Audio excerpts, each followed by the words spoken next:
Greg Cosell, NFL Films, watches as much tape as anybody, talking about his thoughts of the top-end talent in the 2026 draft. This is not, to me, a very good draft when it comes to quarterbacks, running backs, or wide receivers in terms of, big-time first-round prospects.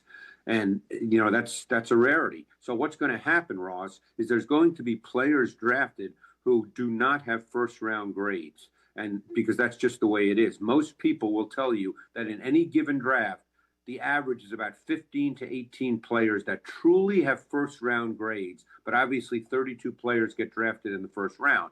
In this draft, it wouldn't surprise me, and I'll learn more when I'm here, with more conversations. It wouldn't surprise me if there's only 10, 11 players that truly have first-round grades. But, you have to draft.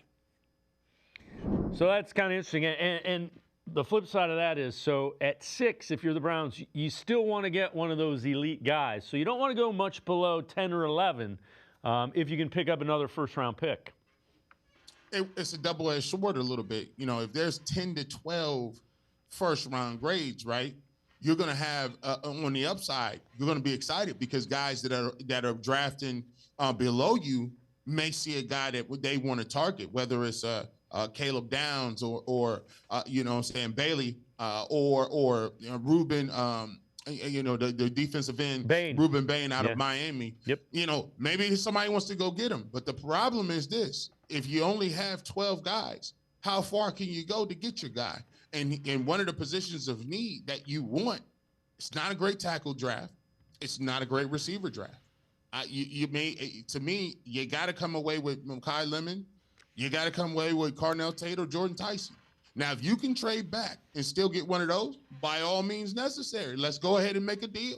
But the problem is, what happens if you go down too far and now you're dealing with, those guys are gone. Casey Concepcion, you're looking at him. Are you squinting to look at Chris Bell? Do you talk yourself into Denzel Boston?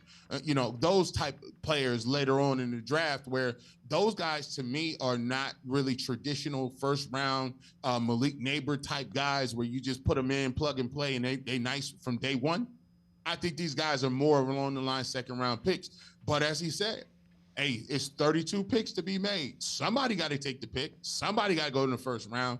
And so for the Browns, you want to thread the needle. You want to get who you need to get on your big board, and you want to get the best available guy. And you do want to accumulate some assets for future drafts, or maybe in this year to get some things in case you need to get a quarterback or other things like that. But I think the priority is this: if you're Andrew Berry, I know you want to look towards the next couple of years, but if the ownership told you they needed more than 5 wins. Well, that means that puts you at 7 or 8 that you got to get this year to keep your job safe, to even see those picks pay fruition and come to fruition down the road if you still want to be here, because the pressure is still on.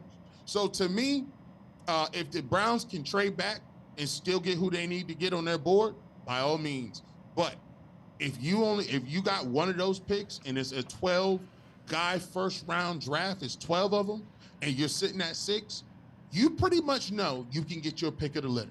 You know who you can get. You can put them in, you draft them, and let's get it going. Don't think too hard about this. Don't think too. Do you think long? You think wrong. Come on now. You got a 6th pick. Stay there and take a stud. Yep, make sure you get elite talent with one of those first-round picks.